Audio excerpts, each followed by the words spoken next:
सभी को रश्मिका सागर, जय जिनेन्द्र। आज एक बात बताती हूँ आपको।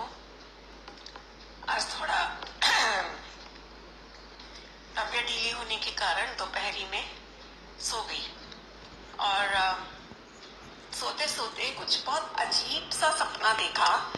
मुझे वो सपना तो याद नहीं है, लेकिन उस सपने ने मुझे बहुत भयभीत कर दिया और नींदों में ही भयभीत हो गई। मैं बहुत ज्यादा भयभीत हो गई। तो और जो भय में एक शारीरिक रिएक्शंस नॉर्मल रूप में हुआ करते हैं, वही मैंने सपने में भी फील किया। इतने में अचानक मेरी बेटी का फोन आ गया, तो फोन की घंटी से मेरी नींद खुली। तो वो जो सपने में रिएक्शंस चल रहे थे ना, भय के, शरीर में कंपन और भारीपन और गैसेस का प्रकोप जो बहुत भारी बनाया हुआ था शरीर को, और चेहरे पे सूजन, वो सब कुछ मुझे भय के कारण सपनों में चल रहा था। और जब मेरी नींद खुली घंटी से, तो भी वही का वही पूरा का पूरा रिएक्शन मैंने अपनी बॉडी में देखा। तो इस बात से मुझे ये बात समझ में आई कि देखो, जो सपना था उसमें वास्तव में कुछ भी सच्चाई नहीं थी, केवल कोरी कल्पना रही होगी। कल्पना भी नहीं की थी मैंने तो बुद्धिपूर्वक ऐसे सपने की, जो भी था, लेकिन सच्चाई से उसका कोई संबंध नहीं था। लेकिन उसके निमित्त से जो भय आया ना मुझे, वो भय सच्चा था, जो मुझे अबुद्धिपूर्वक सपनों में भी भयभीत किए था। और न केवल सपनों में, बल्कि उसका पूरा का पूरा रिएक्शन एज इट इज मैंने उठने पर भी देखा शरीर में। और करीब करीब 1 घंटा तक मुझे वो रिएक्शन रहा। सच बता रही हूँ, मुझे भूख ही लगनी बंद हो गई, जबकि शाम के भोजन का समय था।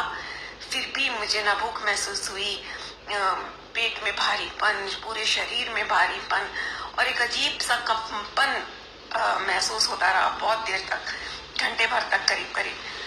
तो ये देखिए, इससे क्या सिद्ध होता है कि जो भी हम विकल्प करते रहते हैं ना, हर समय जो विकल्प चलते रहते हैं हमको, वो भी कोरी कल्पना है, कोरे सपने हैं। वो उनका वास्तविकता से कोई संबंध नहीं है, क्योंकि विकल्पों के अनुसार कार्य होते देखे ही नहीं जाते, बाहर में हो भी नहीं सकते हैं।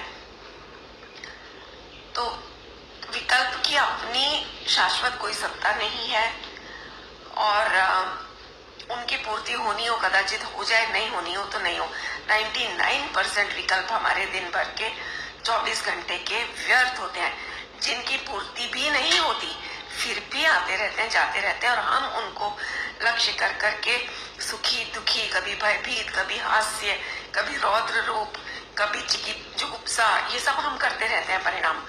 लेकिन ये जो हम परिणाम कर रहे हैं ना, प्रतिक्रियाएं हो रही है ना हमारे अंदर, वो सच्ची है, उसका फल हम सच्चा भोग लेते हैं। विकल्प सारे कोरे काल्पनिक हैं, उनका सच्चाई से कोई संबंध ना होने पर भी उसका जो रिएक्शन आता है वो सच्चा है, और वो हम सच में भोग लेते हैं, अकारण ही, व्यर्थ ही। तो मुझे बड़ी हंसी भी आई कि देखो कितना पागलपन नहीं है ये सब, कि जिस चीज का हमारे जीवन की सत्यता से कोई संबंध ही नहीं है, उसके कारण हम नाहक के दुखी हुए चले जा रहे हैं, डरे जा रहे हैं निरंतर। तो ये चीज बहुत अच्छी लगी, और इस बारे में अब और अधिक विचार करने की आवश्यकता है। जब हम इन सपनों की सच्चाई को महसूस करें, न केवल आंख बंद करके सपने देखे जाते हैं, बल्कि आंखें खुले में भी हम रात दिन जो विकल्प चल रहे हैं, कल्पनाएं कर रहे हैं, ये मेरा, वो मेरा, मैं गोरा, मैं काला, मैं लंबा पतला, ये सारे जो मिथ्यात्व के विकल्प हम कर रहे हैं ना, इन सब का वास्तविकता से कोई संबंध नहीं है। फिर इनके निमित्त से हम क्यों दुखी हो रहे हैं, क्यों रोते फिर रहे हैं, क्यों आर्द्र ध्यान कर रहे हैं। इसलिए सच्चाई को समझ करके अभी और अभी धर्म ध्यान स्टार्ट करें। तभी हमारे आचार्यों ने इस जगत को मेले की तरह कहा है ना, सपना, दिवा स्वप्न जिसको कह सकते हैं, ये दिन का सपना है, जागती आंखों से भी और बंद आंखों से भी। वास्तव में जागती आंखें तो कह भी नहीं सकते, क्योंकि वो तो चर्म चक्षुओं की बात है। वास्तव में तो बंद आंखों से ही हम ये सब सपने देख रहे हैं। जिस दिन आंख खुलेगी, क्योंकि ज्ञान नेत्र है ना हमारे, वो तो बंद है, सोए हैं हम, ये ज्ञान अपने आत्मा में सोया है, अपने स्वभाव की तरफ देखा ही नहीं कभी, इसलिए सोया है।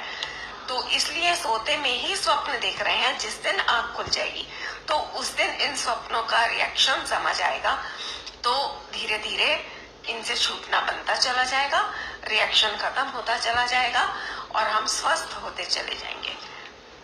जय जिनेंद्र।